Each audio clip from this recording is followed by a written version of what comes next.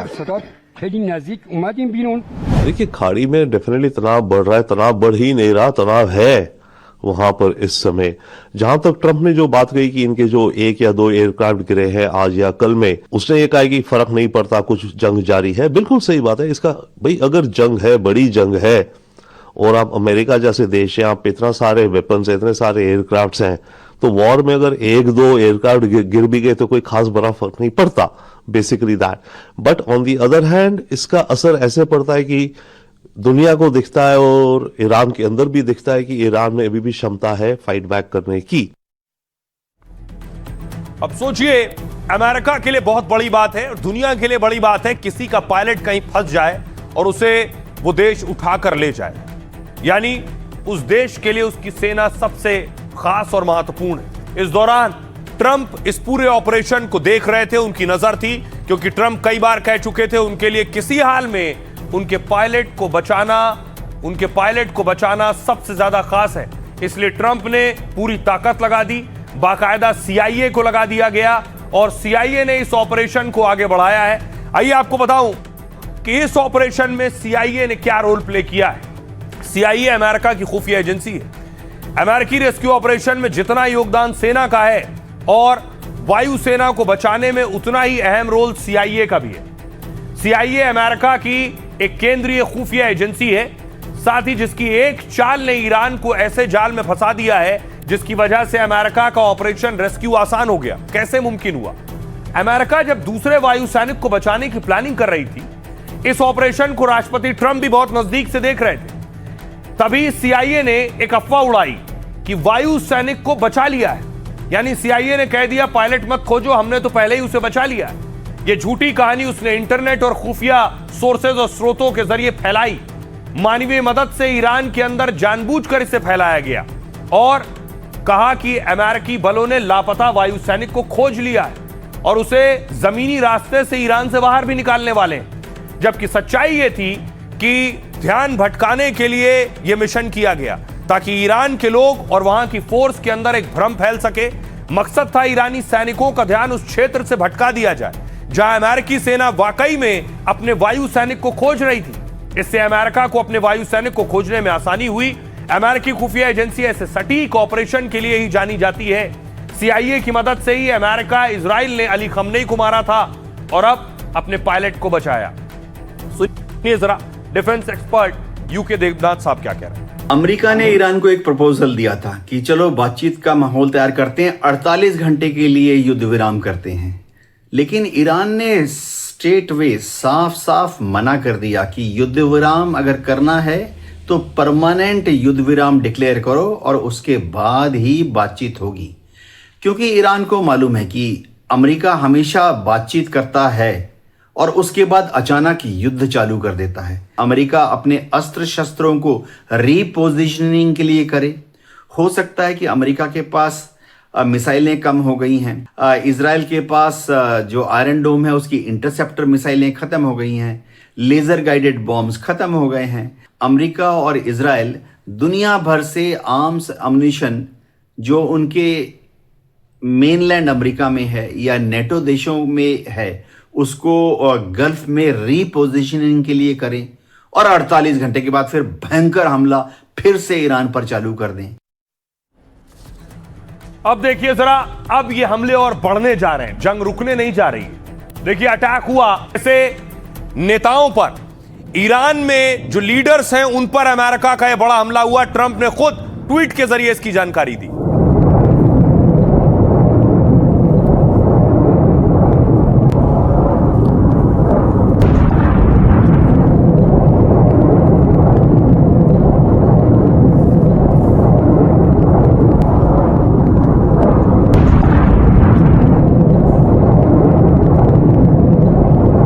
Trump ने लिखा कि कई बड़े ईरानी लीडर्स पर, मिलिट्री लीडर्स पर यह अटैक हुआ।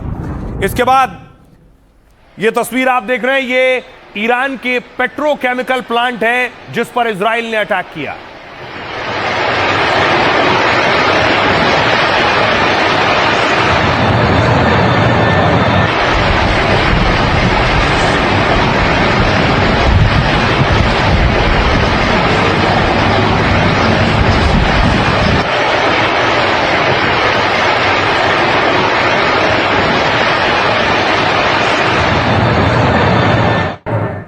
उसके अलावा पहले इजराइल कह चुका है और अमेरिका कह चुका है हम उनके संस्थानों पर अटैक करेंगे।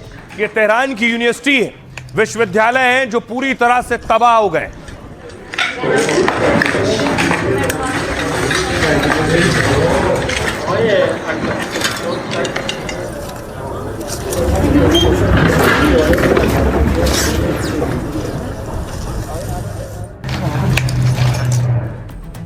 अमेरिका और इजराइल के हमले में ईरान को बड़ा नुकसान उठाना पड़ा। उनके न्यूक्लियर प्लांट पर भी अटैक हुआ है। ईरान में देखिए जरा इमारतों का हाल क्या है। ईरान की इमारतें ध्वस्त हो गई हैं, तबाह हो गई हैं। अब तक 12,000 से ज्यादा कुल हमले ईरान पर हो चुके हैं।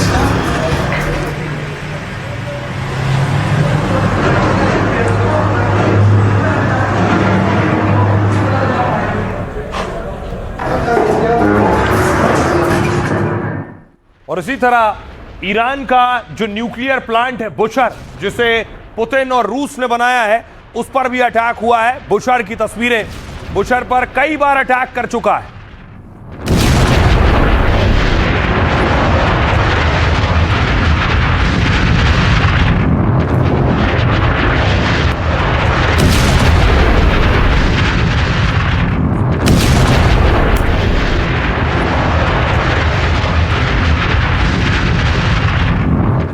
बड़ी चीज यह है, न्यूक्लियर प्लांट पर अगर ईरान के इजराइल और अमेरिका हमला कर रहे हैं और यहां से रेडिएशन होगा तो हजारों जाने जाएंगे। इसका कोई सीमा नहीं है कितनी जाने जाएं।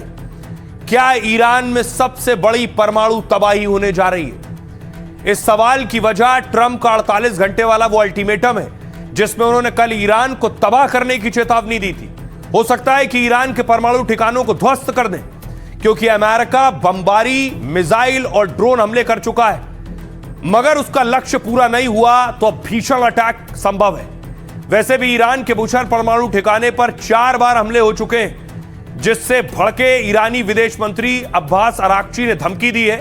कहा इन हमलों से पूरे खाड़ी क्षेत्र के लिए गंभीर खतरा पैदा हो गया है। मिडिल ईस्ट विशेषज्ञ और पूर्व अमेरिकी वार्ताकारों ने भी चेतावनी दी है, अगर बुशर परमाणु दुर्घटना या यहां से रिसाव हुआ तो फारस की खाड़ी के दूसरी तरफ जो देश मौजूद हैं, वो सबसे पहले इसकी चपेट में आएंगे। उन्होंने बताया कि रेडिएशन हवा के साथ समुद्र के पानी में फैल सकता है, जिससे वहां के पर्यावरण और लोगों की सेहत पर बहुत बुरा असर पड़ेगा। परमाणु विकिरण यानी न्यूक्लियर रेडिएशन के डीएनए और कोशिकाओं को यह नष्ट कर देगा। रेडिएशन से तुरंत उल्टी, सिरदर्द, बुखार, जलन, बाल झड़ना शुरू हो जाते हैं। लंबे वक्त तक संपर्क में रहने से कैंसर हो जाता है, बांझपन, विकलांगता हो सकती है। इसी डर से परमाणु ऊर्जा एजेंसी के पूर्व चीफ ने ट्रंप को पागल बताया है। संयुक्त राष्ट्र से हस्तक्षेप की अपील करते हुए मोहम्मद अल बरदेई ने कहा कि पूरी ताकत लगाइए, इससे पहले कि यह पागल व्यक्ति पूरे क्षेत्र को आग के गोले में बदल दे।